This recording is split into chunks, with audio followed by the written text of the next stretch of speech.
अनमना सा अधमरा सा अचेत पड़ा था अंधेरे में। न होश थी न खबर थी न एहसास था अंधेरे में। उठना तो दूर खिसक भी न पा रहा था अंधेरे में। अचानक से झकझोर दिया किसी ने मुझे अंधेरे में। जब आंख खुली तो गजब सी दुनिया थी अंधेरे में। जी हाँ, जब हम माँ के गर्भ में थे तब हर तरफ अंधेरा ही अंधेरा। बस किसी ने आके हमें झकझोर दिया और इस दुनिया में लाके खड़ा कर दिया। जिसने हमें झकझोरा वो कोई और नहीं, वो मैं खुद था। जिसने मुझे झकझोरा वो कोई और नहीं, मैं खुद था।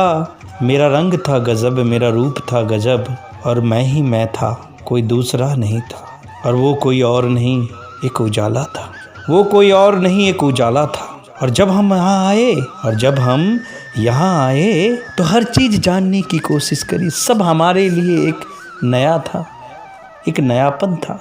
एक हमारा एक लक्ष्य था अंधेरे में नहीं रहना। लक्ष्य था जिसने मुझे झकझोरा उजाला में लाया। लेकिन ये गजब सी दुनिया है, खो गए फिर दोबारा हम अंधेरे में, और भटक गए हम अपने लक्ष्य से। जिसलिए हम यहाँ आए थे भटक गए। फिर हमें हाथ थामा एक उजाले ने, और वो उजाला कोई और नहीं, वो उजाला गुरु है। गु नाम होता है अंधकार का, और रू नाम होता है प्रकाश का, जो अंधेरे से हमें प्रकाश में लाए। अंधेरा मतलब अज्ञानता, छल, कपट, प्रपंच, अपना पराया, ये है अंधेरा। मोह, माया, लोभ, काम, क्रोध, छोटी छोटी बातों पे गुस्सा आ जाना, ये सारी चीज़ अज्ञानता है। इसे कहते हैं अज्ञानता।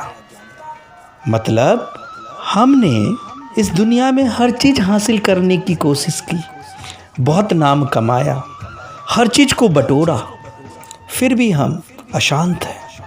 और कहीं ना कहीं एक मायूसी सी छाई हुई है कि हमारी जो खुशी है वो कहाँ गायब हो गई।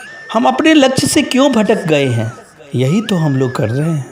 हम सभी अपने लक्ष्य से भटक गए हैं। हम सभी इस तरह जी रहे हैं जैसे कोई जुनून हमारे सर के ऊपर मंडरा रहा हो, और उस अवस्था में हम जी रहे हैं। मानवता की जो पहली परवरिश है वो है पढ़ना लिखना। हमारे अंदर बहुत तरह के अंधेरे हैं। हमें ना परख है हमें क्या करना है, हमें ना समझ है हमें क्या करना है, किधर जाना है, हमारा गोल क्या है, हमारा लक्ष्य क्या है। और हमारा जो मन है वो चंचल है, कभी इधर कभी उधर, कभी कहीं और कभी कहीं और। हम यहाँ हैं और वो हर जगह घूम कर फिर आ जाता है, हर जगह घूम कर आ जाता है। और हम सोचते हैं कि हमने लक्ष्य को निर्धारित कर लिया। आपने लक्ष्य निर्धारित नहीं किया, आपने अंधेरे से अंधेरा जोड़ने का काम किया। फिर हमारे गुरु आते हैं और दिखाते हैं, मनाते नहीं हैं, दिखाते हैं, और उजाले में रहना सिखाते हैं। सच्चा शिष्य वही है, सच्चा स्टूडेंट्स वही है, ट्रू स्टूडेंट्स वही है जिसमें जिज्ञासा हो, जानने की एक कैपेसिटी हो, जानने की प्यास हो, समझने की प्यास हो। और गुरु ज्ञान रूपी पानी से उस अंधकार में खोए हुए बीज में पानी डालता है, ज्ञान रूपी पानी। क्यों? आपने पारस, एक मणि है, एक पत्थर है, उसका नाम सुना होगा। पारस का जो महत्व है वो है ये है, में किसी भी लोहे के वस्तु में आप उसको टच करवा देंगे तो उसे सोना बना देता है।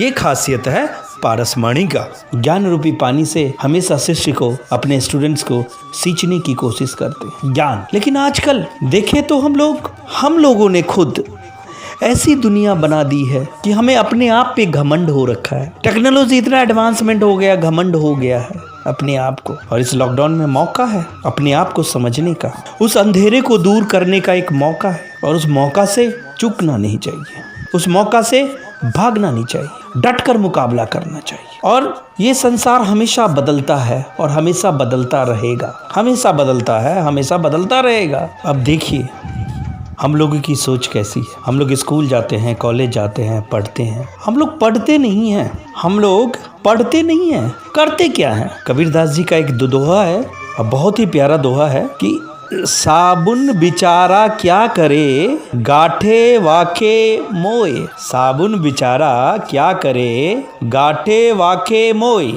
जल सो रक्षा परस नहीं, क्यों कर उजल होए।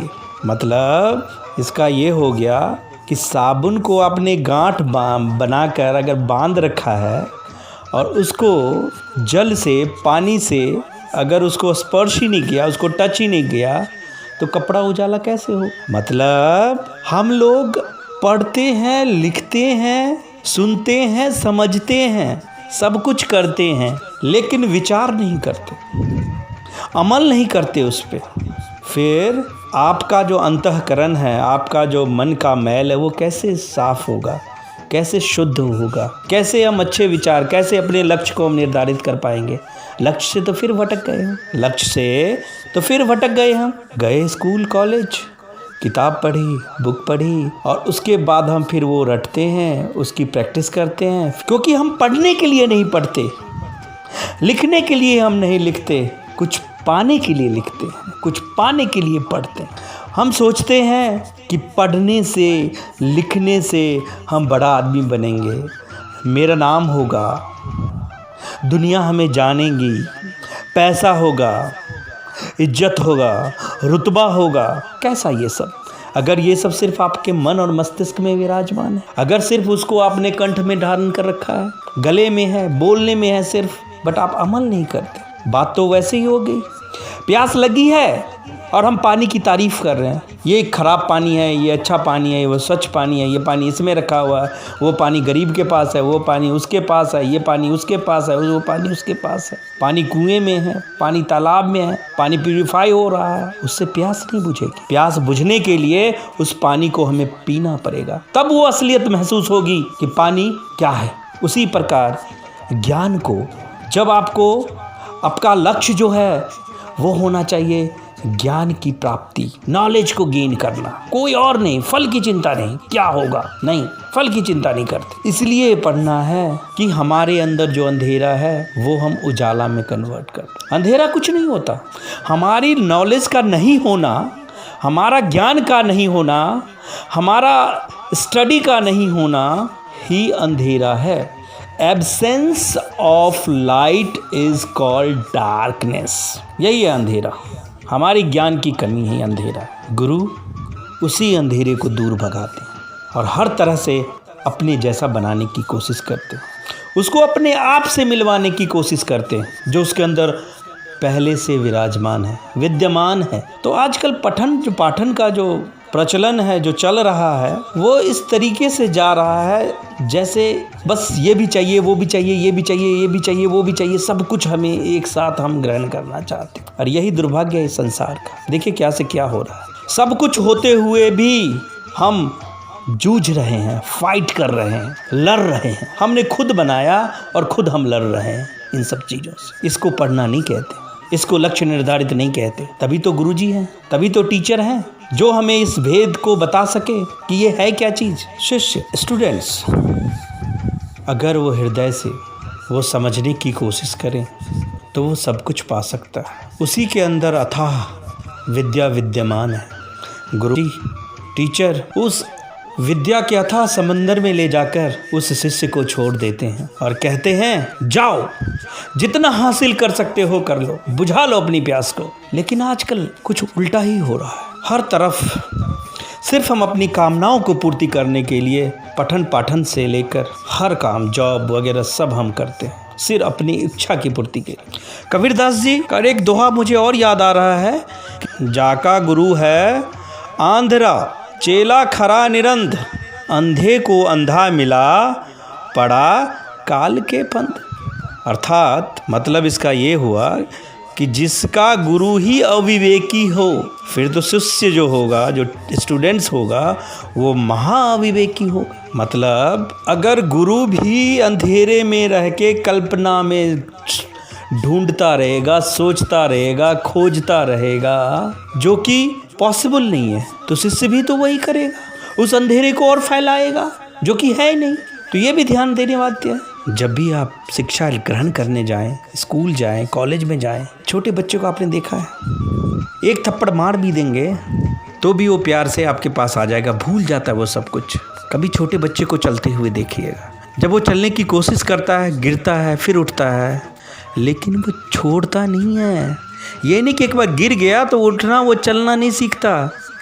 जब गिर जाता है फिर उठता है, फिर चलता है, फिर उठता है, फिर चलता है। वो छोड़ता नहीं है चलना, और एक दिन वो दौड़ने लग जाता है, चलना सीख जाता है। उस टाइम तो आपने कभी नहीं किया भेद कि ये मुझे ये कह रहा है, मेरे साथ ये प्रॉब्लम है, मेरे साथ ये प्रॉब्लम है, मुझे वहाँ जाना है, मेरे पास टाइम नहीं है, मुझे इसको देना है, मैं कैसे करूँगा, मेरा क्या होगा, मैं क्यों हूँ, मुझे सुसाइड करना है। उस टाइम तो नहीं सोचा आपने, जबकि कोई नहीं था आपके पास।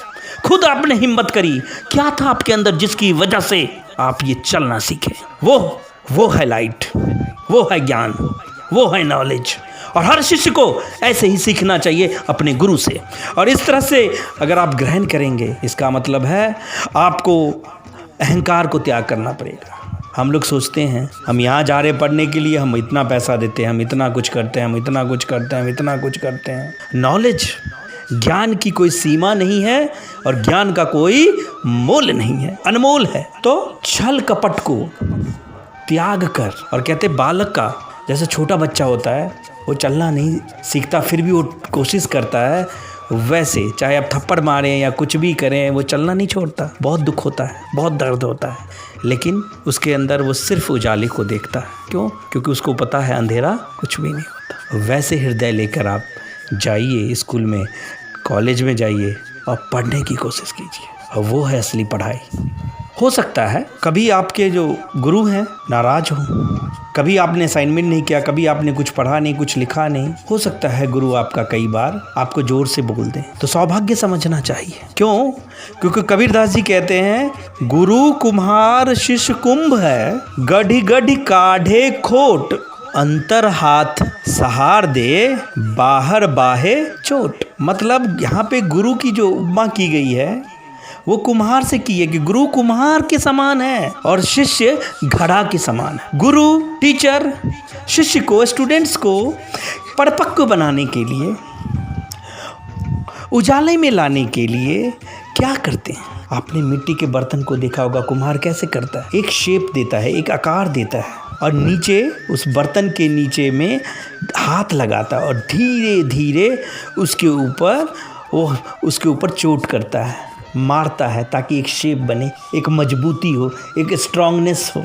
मतलब कि गुरु जब हमें एक शेप दे रहे हों, ज्ञान दे रहे हों, तो हमारी बुराई को डांट कर, फटकार कर हमारी बुराई को दूर भगाते हैं, हमारे अज्ञानता को दूर भगाते हैं। बार बार करेंगे आप, फिर भी आपका जो टीचर है, आपका जो गुरु है, आपको आपकी बुराई को, उस चीज को मना। शिष्य का भी कर्तव्य है बालक का हृदय लेकर, छोटे बच्चे का हृदय लेकर उस चीज को ग्रहण कर ले, उस चीज को सीखें। और जब उस चीज को सीख लेंगे तो आप अपना लक्ष्य निर्धारित कर पाएंगे। फिर क्या है, जो बनना चाहेंगे, जो होना चाहेगा, जो सोचेंगे वही होगा। बड़े बड़े लक्ष्य की प्राप्ति कर सकते हैं, धन दौलत, शोहरत, पैसा, नेम फेम क्या चीज है? सृष्टि, पूरी कायनात झुककर आपसे कहेगा कि क्या चीज चाहिए आपको, नतमस्तक रहेगा, आपके आगे पीछे करता रहेगा। ऐसे हैं गुरु, ऐसे हमारे गुरु का। तो गुरु का सिर्फ एक ही लक्ष्य है, अंधेरे को दूर भगाना। गुरु का सिर्फ एक ही लक्ष्य है,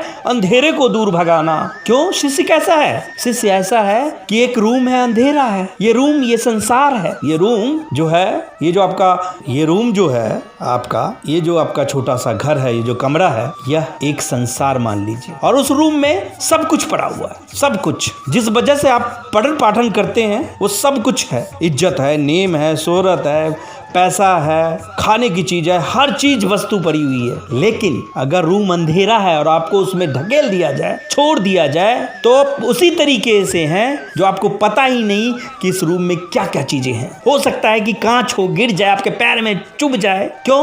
क्योंकि अंधेरा है। होता यही है हमारे साथ। लेकिन गुरु जो करते हैं वो कहते हैं, सुनो सुनो सुनो सुनो सुनो सुनो, पहले लाइट तो ऑन करो, प्रकाश लाओ, सब दिखाई देगा क्या है। तो वो जो ज्ञान है, वो जो नॉलेज है, वो जो एजुकेशन है, वो जो शिक्षा है, वो हमें गुरु इस तरीके से देता है। और शिष्य का भी लक्ष्य होना चाहिए घड़ा की तरह कि गुरु एक टीचर समझाए, समझना चाहिए, तपना चाहिए, ताकि कोई भी दुनिया में कोई भी ऐसा इंसान नहीं है जो सुख और दुख से वंचित हो। चाहे आप किसी को भी देखें, चाहे गरीब से गरीब, अमीर से अमीर, सबको अपने तरीके से सुख और दुख है। तो इस संसार में चलने के लिए, रहने के लिए, जीने के लिए आपको इतना स्ट्रांग होना पड़ेगा। और बालक का हृदय, जो बच्चे का हृदय होता है, वैसा लेके आपको ग्रहण करना चाहिए। तो गुरु का लक्ष्य है अंधेरे को दूर भगाना और शिष्य का लक्ष्य है अंधेरे में ना फंसना। लेकिन आप कहेंगे कि एक बार में हो जाएगा। नहीं नहीं नहीं नहीं नहीं नहीं नहीं। जिस प्रकार आप बाहर जाते हैं